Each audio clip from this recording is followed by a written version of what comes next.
आप सभी वैष्णव जन को श्री हरिवंशी श्री सद्गुरुदेव भगवान की जय हो। श्री राधा वल्लभ लाल की जय हो। श्री वृंदावन धाम की जय हो।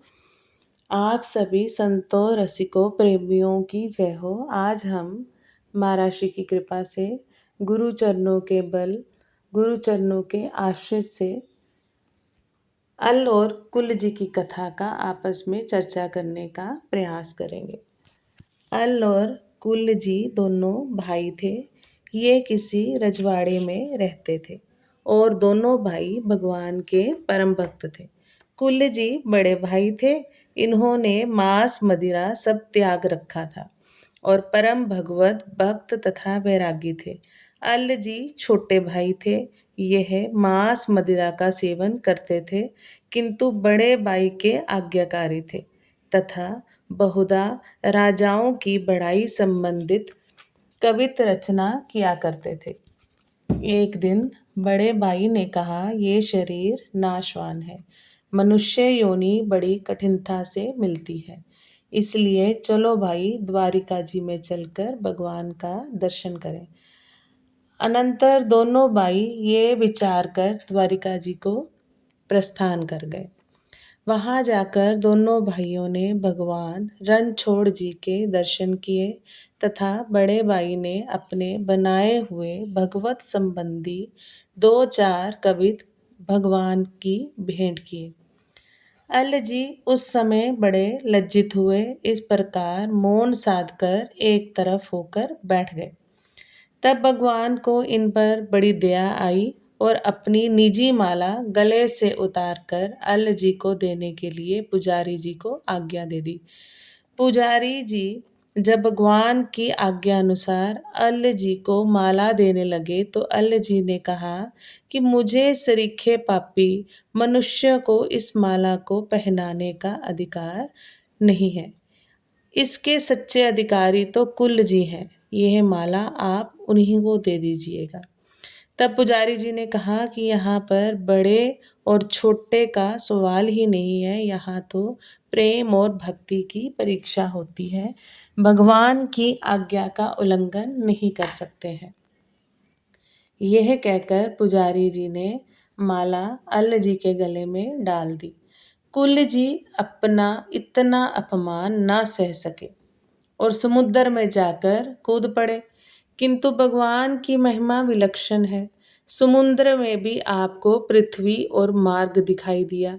अनंतर द्वारिका जी में पहुंच गए और वहां भगवान रणछोड़ जी के दर्शन करके कृतकृत्य हो गए।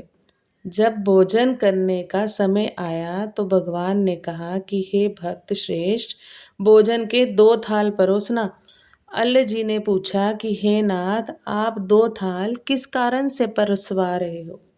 आप दो थाल किस कारण से परसवा रहे हो? भगवान ने फिर से कहा कि दूसरा थाल तुम्हारे छोटे भाई के लिए है।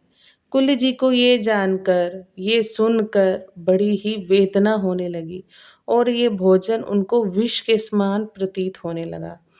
तब भगवान ने सब बात समझकर कहा, दुखी मत हो, तेरा छोटा भाई भी मेरा परम भक्त है। उसका कारण ये है कि पहले जन्म में यह एक राजा था, किंतु भगवान का प्रेम इसके हृदय में होने से ये राज्य त्याग कर वैरागी हो गया, वन वन में घूमने लगा। किंतु देववश कोई राजा उस वन में आया और उस राजा का धन वैभव देखकर, विपुल सेना देखकर इसका मन फिर से चलायमान हो गया और राज्य करने की इसकी इच्छा हुई।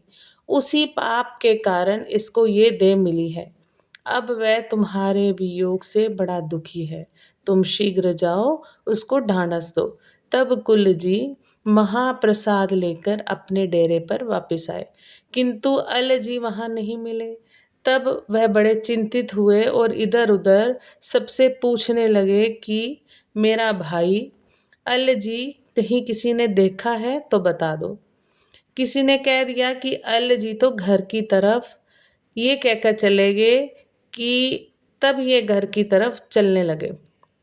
किसी ने कहा कि अल जी तो घर की तरफ चले गए। तब यह घर की तरफ जाने लगे। इधर अल्ल जी भाई के वियोग से दुखी होकर इधर उधर भटकते फिर रहे थे। उनसे भी किसी ने कह दिया कि तुम्हारे बड़े भाई वापस आ गए हैं। अल्ल जी को ये सुनकर बड़ी खुशी हुई और तुरंत आगे जाकर बड़े भाई से गले लगकर मिले। तदुपरांत दोनों भाई अपने घर वापस आ गए। वहाँ कुल्ल जी ने द्वारिका नगरी का और अपने महाप्रसाद का तथा समुद्र में डूबने का सारा हाल अल्ल जी को सुनाया, जिसे सुनकर अल्ल जी प्रेम में मगन हो गए। देह की सुधि ही नहीं रही। फिर दोनों भाई वन को चले गए और प्रेम पूर्वक भगवान का भजन करने लगे। अलकुल की ये कथा पावन अति सुखसार, पढ़हि सुनहि जो प्रेम से हो भवसागर पार। आप सभी वैष्णव जन को श्री हरिवंशी श्री सद्गुरुदेव भगवान की जय हो। जय जय श्री राधे श्याम।